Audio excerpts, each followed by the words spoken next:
ಇಷ್ಟು ಹೆಲ್ದಿ ಆಗಿರೋಂಥ ಹೇರ್ನ ನಾವೇ ಕೈಯಾರ ಹಾಳು ಮಾಡ್ಕೊಂಡಂಗಾಗತ್ತೆ. ಯಾವುದೇ ಪಾರ್ಲರಲ್ಲಾಗಲಿ ಯಾವುದೇ ಸಲೂನಲ್ಲಾಗಲಿ ನಾವು ಇದನ್ನು ಮಾಡಿಸಿದಾಗ ಏನಾಗುತ್ತೆ ಅಂದರೆ ಡೈರೆಕ್ಟಾಗಿ ಕೆಮಿಕಲ್ಸ್ನ ಅಪ್ಲೈ ಮಾಡೋದು. ಸೊ ಇದೊಂಥರ ಚೈನ್ ಲಿಂಕ್ ಥರ.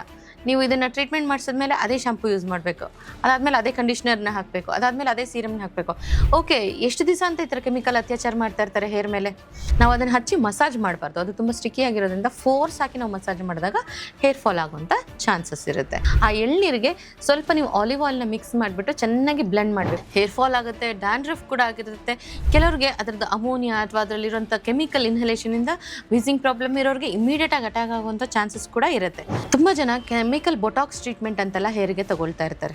ಸೊ ಇದನ್ನು ಮಾಡಿಸೋದ್ರಿಂದ ಏನಾಗುತ್ತೆ, ರೂಟ್ ಸ್ಟ್ರೆಂಥನಿಂಗ್ ಆಗುತ್ತೆ ಅಂತೆಲ್ಲ ಹೇಳ್ತಾರೆ. Actually it is not. ಡೈರೆಕ್ಟಾಗಿ ಹೇಳಬೇಕು ಅಂತಂದರೆ ಇಟ್ಸ್ ಅ ಪಾಯ್ಸನ್. ಈಸಿಯಾಗಿ ಮನೇಲೇನೆ ನೀವು ಕೆರಾಟಿನ್ ಟ್ರೀಟ್ಮೆಂಟಲ್ಲಿ ಬರುವಂಥ ರಿಸಲ್ಟನ್ನು ಹೇಗೆ ಮಾಡ್ಕೊಳ್ಬೋದು ಅಂತಂದರೆ ಜಸ್ಟ್ ಒಂದೇ ಒಂದು ಸೂಪರ್ ಇಂಗ್ರೀಡಿಯೆಂಟ್ ಇದ್ದರೆ ಸಾಕು.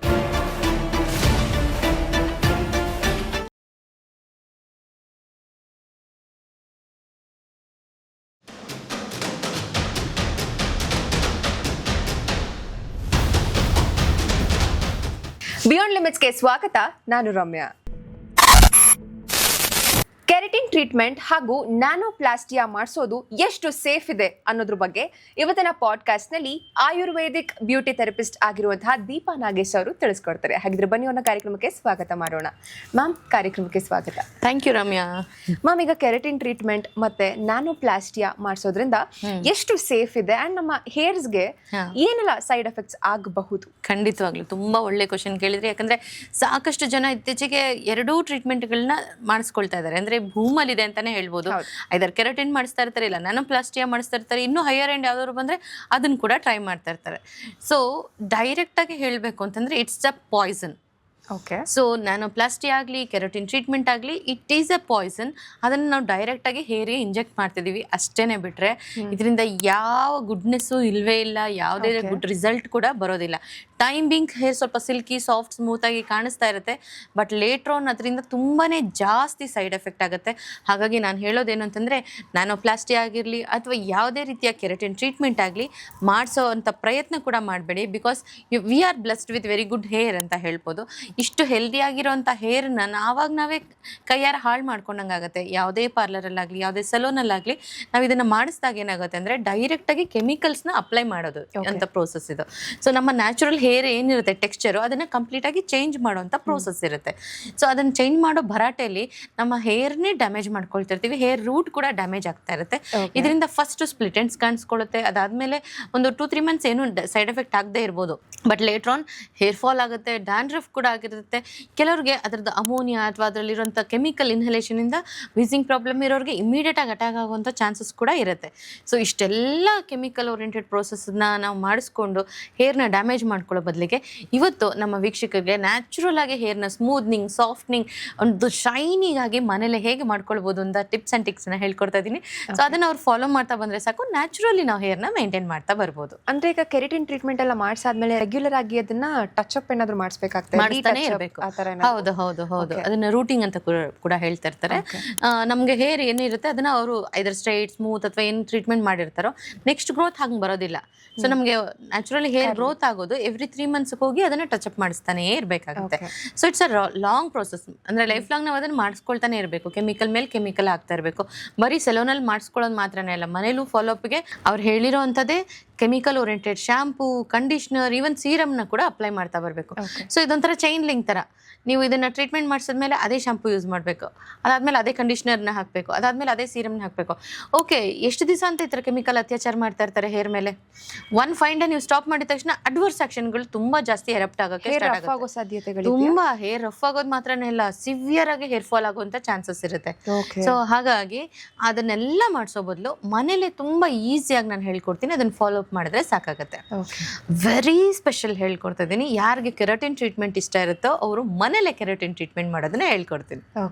ಓಕೆ, ಈಸಿಯಾಗಿ ಮನೇಲೇನೆ ನೀವು ಕೆರಾಟಿನ್ ಟ್ರೀಟ್ಮೆಂಟಲ್ಲಿ ಬರುವಂಥ ರಿಸಲ್ಟನ್ನು ಹೇಗೆ ಮಾಡ್ಕೊಳ್ಬೋದು ಅಂತಂದರೆ ಜಸ್ಟ್ ಒಂದೇ ಒಂದು ಸೂಪರ್ ಇಂಗ್ರೀಡಿಯೆಂಟ್ ಇದ್ದರೆ ಸಾಕು. ಅದು ಯಾವುದು ಗೊತ್ತಾ? ಸರ್ಪ್ರೈಸಿಂಗ್ಲಿ ಸಿಹಿಗೆಣಸು ಅಂತ ಹೇಳ್ತೀವಿ. ಈ ಸಿಹಿಗೆಣಸನ್ನ ಚೆನ್ನಾಗಿ ಸಿಪ್ಪೆ ಸಮೇತ ಬೇಯಿಸಿ ಮ್ಯಾಶ್ ಮಾಡಬೇಕು. ಮ್ಯಾಶ್ ಮಾಡುವಾಗ ಸ್ವಲ್ಪ ಆಲಿವ್ ಆಯಿಲ್ನ ಮಿಕ್ಸ್ ಮಾಡಿ ಚೆನ್ನಾಗಿ ಮ್ಯಾಶ್ ಮಾಡಬೇಕು ಅಥವಾ ಬ್ಲೆಂಡರಲ್ಲಿ ಬ್ಲೆಂಡ್ ಮಾಡ್ಕೊಳ್ಬೇಕು. ಅದನ್ನು ಸ್ವಲ್ಪ ಬಿಸಿ ಇರುವಾಗಲೇ ನೀಟಾಗಿ ಹೇರಿಗೆ ಡೌನ್ವರ್ಡ್ ಡೈರೆಕ್ಷನಲ್ಲಿ ಅಪ್ಲೈ ಮಾಡಬೇಕು, ಇನ್ಕ್ಲೂಡಿಂಗ್ ಸ್ಕ್ಯಾಲ್ಪ್ಗೆ.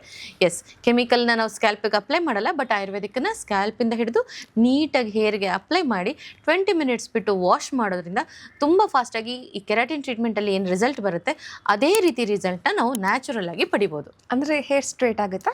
ಇನ್ಸ್ಟೆಂಟಾಗಿ ನಾವು ಈಗ ತುಂಬ ಸ್ಟ್ರೇಟ್ ಪೋರ್ಕ್ಯುಪಿನ್ ಥರ ಎಲ್ಲ ಆಗಲ್ಲ. ಅದ್ರ ಫ್ರಿಜಿ ಹೇರ್ ಇರುತ್ತೆ, ಅವ್ರಿಗೆ ನೀಟಾಗಿ ಸೆಟ್ಟಿಂಗ್ ಮಾಡ್ಕೊಳ್ಬೇಕಾಗಿರುತ್ತೆ.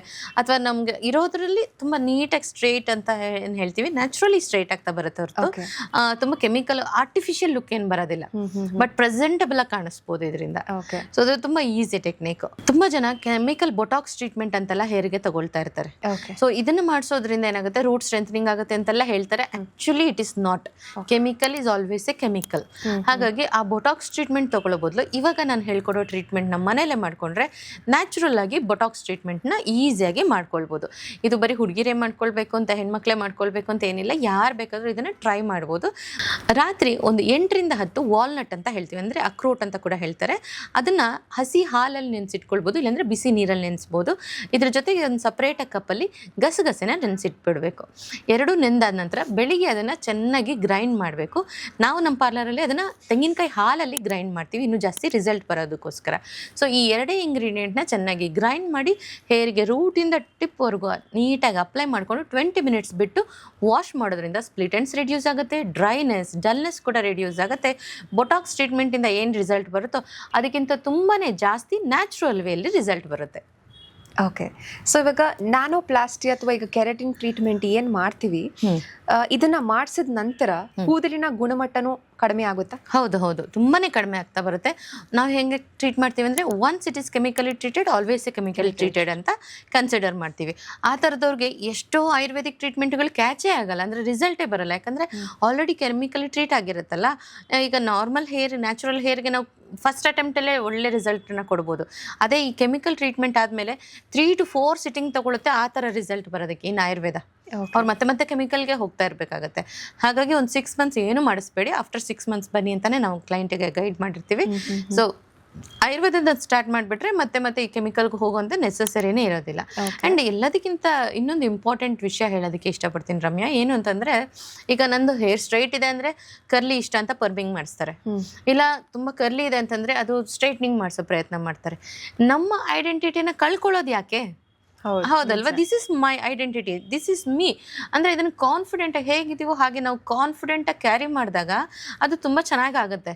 ಸೊ ಯಾರನ್ನೋ ಫಾಲೋ ಮಾಡೋಕ್ಕೆ, ಈ ಕೊರಿಯನ್ನ ಫಾಲೋ ಮಾಡೋದಕ್ಕೆ ಅಥವಾ ಇನ್ಯಾರೋ ಫಿಲ್ಮ್ ಸ್ಟಾರ್ಗಳನ್ನ ಫಾಲೋ ಮಾಡೋದಕ್ಕೋಸ್ಕರ ನಮ್ಮ ಐಡೆಂಟಿಟಿನೇ ಬಿಟ್ಕೊಡೋದು ಯಾಕೆ? ನನ್ನ ಹೆಸರಂತೂ ಚೇಂಜ್ ಆಗಲ್ಲ, ದೀಪಾ ನಾಗೇಶ್ ಇಸ್ ದೀಪಾ ನಾಗೇಶ್. ಅದನ್ನು ನಾವು ಚೇಂಜ್ ಮಾಡಲ್ಲ ಅಂದಮೇಲೆ ನಮ್ಮ ಐಡೆಂಟಿಟಿನ ಯಾಕೆ ಚೇಂಜ್ ಮಾಡ್ಕೊಳ್ಬೇಕು? ಹೌದಲ್ವಾ? ಸೊ ಏನೇ ಇರಲಿ, ಹೇರ್ ಸ್ಟ್ರೈಟ್ ಆಗಿರಲಿ, ಕರ್ಲಿ ಇರಲಿ, ಫ್ರಿಝಿ ಇರಲಿ, ಅದನ್ನು ಒಳ್ಳೆ ಕಂಡೀಷ್ನಲ್ಲಿ ಇಟ್ಕೊಳ್ಬೇಕು. ದಟ್ ಐ ಅಗ್ರಿ, ಆಯಿತಾ? ಆದರೆ ಅದನ್ನು ಟೆಕ್ಸ್ಚರ್ನೇ ಚೇಂಜ್ ಮಾಡೋವಂಥ ಸಾಹಸ ಮಾಡೋಕ್ಕೆ ಹೋದಾಗ ನಾವು ನ್ಯಾಚುರಲ್ ಆಗಿರೋಂಥ ನಮ್ಮ ಹೇರನ್ನು ಕಳ್ಕೊಂಡ್ಬಿಡ್ತೀವಿ, ಅದ್ರ ಟೆಕ್ಸ್ಚರ್ನ ಕೂಡ ಕಳ್ಕೊಂಡ್ಬಿಡ್ತೀವಿ ಪರ್ಮನೆಂಟಾಗಿ. ಸೊ ನಾನು ನಿಮ್ಮ ಚಾನಲ್ ಮೂಲಕ ಹೇಳೋದೇನಂತಂದರೆ, ಆದಷ್ಟು ಕೆಮಿಕಲ್ ಓರಿಯೆಂಟೆಡ್ ಟ್ರೀಟ್ಮೆಂಟ್ಗಳನ್ನ ಕಡಿಮೆ ಮಾಡಿ. ನಿಮಗೆ ಈಗ ಅಡ್ವರ್ಸ್ ಆ್ಯಕ್ಷನ್ ಗೊತ್ತಾಗದೇ ಇರ್ಬೋದು, ಅಥವಾ ಅದು ಸೆಲೂನ್ಗಳಲ್ಲಿ ಅದನ್ನು ಹೇಳ್ತಾ ಇರ್ಬೋದು, ಬಟ್ ಕೆಮಿಕಲಿ ಟ್ರೀಟ್ಮೆಂಟ್ ಮಾಡಿಸಿದಾಗ ಸಾಕಷ್ಟು ರೀತಿಯ ಸೈಡ್ ಎಫೆಕ್ಟ್ಸ್ ಆಗೇ ಆಗುತ್ತೆ. ಹಾಗಾಗಿ ಅದನ್ನೆಲ್ಲ ಮಾಡೋ ಬದಲಿಗೆ ನಾವು ಮನೇಲಿ ಇವಾಗ ಸಾಕಷ್ಟು ಟಿಪ್ಸ್ನ ಹೇಳ್ಕೊಡ್ತೀವಿ, ಅದನ್ನು ಖಂಡಿತವಾಗ್ಲೂ ಫಾಲೋ ಮಾಡ್ತಾ ಬನ್ನಿ ಅಂತ ಹೇಳಕ್ ಇಷ್ಟಪಡ್ತೀನಿ. ಬಟ್ ಜನ ಈಗ ಪಾರ್ಲರ್ ಅಲ್ಲಿ ಸಲೂನ್ಸ್ಗಳಲ್ಲೆಲ್ಲ ಆಫರ್ ಅಂತ ಕೊಡ್ತಾರೆ, ಇವಾಗ 2,999ಗೆ 3,999ಗೆ. ಸೊ ಈ ತರ ಕಡಿಮೆ ಪ್ರೈಸ್ ಅಲ್ಲಿ ಮಾಡ್ಕೊಡ್ತಾ ಇದ್ದಾರಲ್ಲ ಅಂತ ಹೇಳ್ಬಿಟ್ಟು ಆ ಒಂದು ಪ್ರೈಸ್ ನೋಡಿನೇ ಜನ ಮುಗಿ ಬೀಳ್ತಾರೆ, ಓಕೆ ನಾವು ಮಾಡಿಸ್ಕೋಬೇಕು ಅಂತ. ಬಟ್ ಏನಂತಂದ್ರೆ, ಈಗ ಮಿಡ್ಲ್ ಕ್ಲಾಸ್ ಫ್ಯಾಮಿಲಿ ಜನಗಳಿರ್ತಾರೆ, ಅಥವಾ ಇನ್ನ ಸ್ವಲ್ಪ ಬಡ ಕುಟುಂಬದಿಂದ ಬಂದಂತ ಹೆಣ್ಮಕ್ಳುಗಳಾಗಿರ್ಬೋದು, ಕಾಲೇಜ್ ಓದುವಂತ ಹುಡುಗಿರ್ನ ಯೂಶಲಿ ಸ್ಟೂಡೆಂಟ್ಸ್ ಆಫರ್ ಅಂತ ಅಟ್ರಾಕ್ಟ್ ಮಾಡಕ್ಕೆ ಕೊಡೋಂಥದ್ದು. ಬಟ್ ಏನಂತಂದ್ರೆ, ಈಗ ಮಾಡಿಸ್ಬಿಡ್ತಾರೆ, ಬಟ್ ಇದನ್ನ ಮೇಂಟೈನ್ ಮಾಡೋದು ಎಷ್ಟು ಕಷ್ಟ ಇರುತ್ತೆ. ಅಂಡ್ ಇವಾಗ ಅದ್ರಲ್ಲೂ ಇದೇ ಪ್ರಾಡಕ್ಟ್ಸ್ ಹಾಕ್ಬೇಕು, ಅದೇ ಪ್ರಾಡಕ್ಟ್ಸ್ ಹಾಕ್ಬೇಕು ಅಂತ ಹೇಳ್ತಾರೆ. ಇನ್ ಕೇಸ್ ಆ ಥರ ಏನಾದ್ರು ಮಾಡಿಸ್ಬಿಟ್ಟು ನಮ್ಗೆ ರೆಗ್ಯುಲರ್ ಆಗಿ ಅದೇ ಶಾಂಪೂ ಎಲ್ಲ ಯೂಸ್ ಮಾಡಕ್ ಆಗಲ್ಲ ಅನ್ನೋರು ಏನಾದ್ರೂ ಹಾಗೆ ಮೇಂಟೈನ್ ಮಾಡ್ಕೋಬಹುದಾ? ಮಾಡ್ಕೊಳ್ಬೋದು. ಒಂದು 3 months ಪಾಸ್ ಕೊಟ್ಬಿಡ್ಬೇಕು. ಯಾಕಂದ್ರೆ ತಕ್ಷಣ ನಾವು ಅದಕ್ಕೆ ಸ್ವಿಚ್ ಆನ್ ಸ್ವಿಚ್ ಆಫ್ ಮಾಡೋಕ್ಕಾಗಲ್ಲ. ಹಾಗಾಗಿ ನನ್ನ ಕ್ಲೈಂಟ್ಸ್ಗೂ ಹೇಳ್ತೀನಿ, ಅದನ್ನ ಆಲ್ರೆಡಿ ಟ್ರೀಟ್ಮೆಂಟ್ ಮಾಡಿಸಿದ್ರಂದ್ರೆ ಒಂದು ಪಾಸ್ ಕೊಡಿ, ಒಂದು 3 months ಅಷ್ಟು ಪಾಸ್ ಕೊಡಬೇಕು. ಅದಾದ ನಂತರ ನಾನೀಗ ಹೇಳ್ಕೊಟ್ಟಿರೋ ಸೀಗೆಂಡ್ಸ್ ಆಗಿರ್ಬೋದು ಅಥವಾ ವಾಲ್ನಟ್ ಆಗಿರ್ಬೋದು ಖಂಡಿತವಾಗ್ಲೂ ಟ್ರೈ ಮಾಡ್ತಾ ಬರ್ಬೋದು. ಹಾಗೆ ಇನ್ಸ್ಟೆಂಟ್ ಆಗಿ ನಾವು ಮಾಡ್ಬಿಡ್ಬೇಕು. ಇವಾಗ ಆಲ್ರೆಡಿ ಕೆಮಿಕಲಿ ಟ್ರೀಟೆಡ್ ಹೇರ್ ನನಗೆ ಗೊತ್ತಾಗ್ತದೆ ಅಂದ್ರೆ ಇಷ್ಟೊಂದು ಸೈಡ್ ಎಫೆಕ್ಟ್ ಆಗಿದೆ ಅಂತ ಎಷ್ಟೋ ಜನಕ್ಕೆ ಗೊತ್ತಾಗ್ತಾ ಇರುತ್ತೆ. ಅದು ತುಂಬಾ ಹೇರ್ ಫಾಲ್ ಆಗೋಕ್ಕೆ ಸ್ಟಾರ್ಟ್ ಆಗೋಗ್ಬಿಡುತ್ತೆ, ರೂಟ್ ಇಂದಾನೆ ವೀಕ್ ಆಗಿದೆ ಅನ್ನೋದು ಸ್ಟಾರ್ಟ್ ಆಗುತ್ತೆ. ಅವಾಗ ಒಂದು ಇನ್ಸ್ಟೆಂಟ್ ಆಗಿ ರಿಸಲ್ಟ್ ಅಂದ್ರೆ ವಿತಿನ್ 1 or 2 weeks ಅಲ್ಲೇ ನಾವು ಮಾಡೋಕ್ಕಾಗಿರುವಂತ ಇನ್ನೊಂದು ಫಾರ್ಮುಲಾ ಹೇಳ್ಕೊಡ್ತೀನಿ. ಅದು ಅಷ್ಟೇ ಈಸಿಲಿ ಮನೆಯಲ್ಲೇ ಮಾಡ್ಕೊಳ್ಬೋದು. ಸೊ ಯಾರಿಗೆಲ್ಲ ಯಾವುದೇ ರೀತಿ ಕಲರಿಂಗ್, ಸ್ಟ್ರೇಟ್ನಿಂಗ್, ಪರ್ಮಿಂಗ್, ಸ್ಮೂತ್ನಿಂಗ್, ಬೊಟಾಕ್ಸ್ ಇಂದ ತುಂಬಾ ಜಾಸ್ತಿ ಸೈಡ್ ಎಫೆಕ್ಟ್ ಆಗಿದೆಯೋ ಅಥವಾ ವೆಯ್ಟ್ ಮಾಡೋಕ್ಕಾಗಲ್ಲ, ನಾನು 3 months 4 months ಪಾಸ್ ಕೊಟ್ಟು ಆಮೇಲೆ ಆಯುರ್ವೇದಿಕ್ ಸ್ವಿಚ್ ಆಗಕ್ಕಾಗಲ್ಲ ಅಂತ ಅನ್ಸುತ್ತೋ ಆ ಥರದವರು ಎಳ್ನೀರು ಅಂತ ಹೇಳ್ತೀವಿ, ಅಂದರೆ ದಪ್ಪ ಕಾಯಿ ಅಂತ ಹೇಳ್ತೀವಿ, ಎಳ್ನೀರ್ದು ದೋಸೆಕಾಯಿ ಅಂತ ಏನು ಹೇಳ್ತೀವಿ. ಆ ಎಳ್ನೀರಿಗೆ ಸ್ವಲ್ಪ ನೀವು ಆಲಿವ್ ಆಯಿಲ್ನ ಮಿಕ್ಸ್ ಮಾಡಿಬಿಟ್ಟು ಚೆನ್ನಾಗಿ ಬ್ಲೆಂಡ್ ಮಾಡಬೇಕು. ನೀರಿಗಲ್ಲ, ಅದರದ್ದು ದೋಸೆಕಾಯಿಗೆ ಅಂದರೆ ತಿರುಳು ಅಂತ ಏನು ಹೇಳ್ತೀವಿ ಅದಕ್ಕೆ ಸ್ವಲ್ಪ ಆಲಿವ್ ಆಯಿಲ್ ಹಾಕಿ ಚೆನ್ನಾಗಿ ಮಿಕ್ಸಿಲಿ ಗ್ರೈಂಡ್ ಮಾಡಿ ಅದನ್ನು ರೂಟಿಂದ ಹಿಡಿದು ಫುಲ್ ಹೇರ್ಗೆ ಅಪ್ಲೈ ಮಾಡಿ 20 minutes ಬಿಟ್ಟು ವಾಶ್ ಮಾಡೋದ್ರಿಂದ ಎಲ್ಲ ರೀತಿಯ ಕೆಮಿಕಲಿಂದ ಆಗಿರುವಂಥ ಸೈಡ್ ಎಫೆಕ್ಟ್ಸು ವಿಡ್ರಾ ಆಗುತ್ತೆ. ಇನ್ಸ್ಟೆಂಟಾಗಿ ಸ್ಮೂತ್, ಸಾಫ್ಟ್, ಶೈನಿಂಗ್ ಆಗು ಕಾಣಿಸ್ತಾ ಇರುತ್ತೆ.